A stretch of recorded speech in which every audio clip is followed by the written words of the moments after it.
The abandoned asylum was located on the outskirts of town, surrounded by a dense forest. It had been abandoned for years, and the once pristine white building was now covered in vines and covered in a layer of moss. Despite the danger, a group of thrill-seekers decided to explore the building one dark and stormy night. As they approached the building, they could hear the sound of the wind whistling through the trees and the rain beating against the roof. They pushed open the creaky doors and stepped inside, the sound of their footsteps echoing through the empty halls. As they explored the building, they could feel a sense of unease growing inside them. The halls were dark and silent, and the air was musty and cold. Suddenly, they heard a sound coming from one of the rooms, a low, mournful moan. They cautiously approached the room, and as they peered inside, they saw a ghostly figure sitting in the corner, rocking back and forth. The figure was dressed in a torn and tattered hospital gown, and its eyes were fixed on a point in the distance. The group of friends were frozen in fear, unable to move or speak. Just as they were about to turn and run, the ghostly figure suddenly looked up and locked eyes with them. They could see the pain and suffering etched into its face, and they knew that they were in the presence of a haunted soul. The group of friends were now inside the abandoned asylum, their flashlights illuminating the dark and damp halls.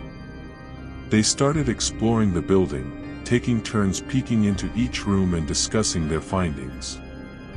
The first few rooms were empty, except for a few pieces of old furniture and some broken glass. But as they continued down the hall, they noticed that some of the rooms were in disarray, as if someone had been in a hurry to leave. Suddenly, they heard a loud bang, and the lights flickered. The group of friends froze, their flashlights now the only source of light in the dark building. They heard shuffling and scraping noises, coming from one of the rooms down the hall. The friends cautiously approached the room, their hearts pounding in their chests. As they peered inside, they saw that the room was completely destroyed, the furniture smashed to pieces and the walls covered in scratches. But the most frightening thing was the figure standing in the center of the room. It was tall and thin, with long arms that ended in razor-sharp claws. Its eyes were glowing red, and it was staring directly at the group of friends.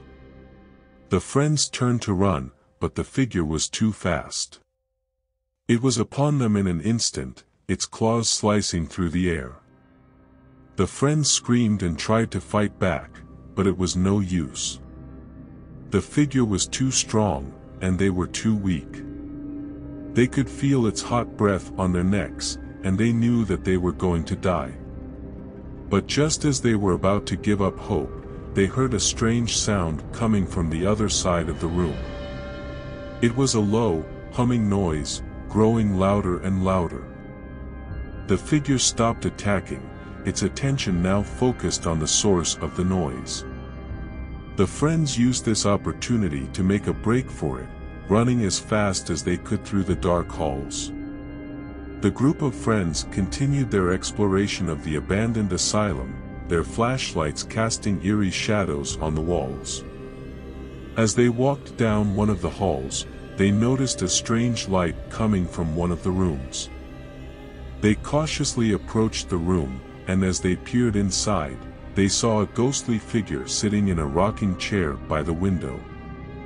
The figure was dressed in a long white gown, and its hair was tied up in a bun. It was holding a lantern, and the light from the lantern was illuminating the room. The friends were hesitant to approach the figure, but they felt drawn to it nonetheless. As they got closer, they realized that the figure was staring directly at them, its eyes following their every move. The friends tried to speak to the figure, but it didn't respond. They reached out to touch it, but their hands went right through it. Suddenly, the figure stood up and started walking towards them. The friends were terrified, but they couldn't move. They were rooted to the spot, unable to escape the figure's gaze. As the figure got closer, they could see that it was carrying a book. The figure opened the book, and the friends could see that it was filled with strange symbols and writings.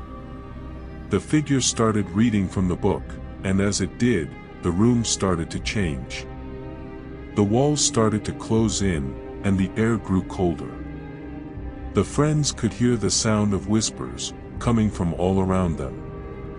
The figure continued to read, and the friends could feel their strength leaving them. They could feel the figure's power growing, and they knew that they were in grave danger. Just as they were about to give up hope, they heard a voice calling to them from the other side of the room. They turned to see a ghostly hand beckoning to them, offering them a way out. The group of friends couldn't shake the feeling that they had uncovered something important during their exploration of the abandoned asylum. They decided to do some research and try to learn the truth about what had happened in the building.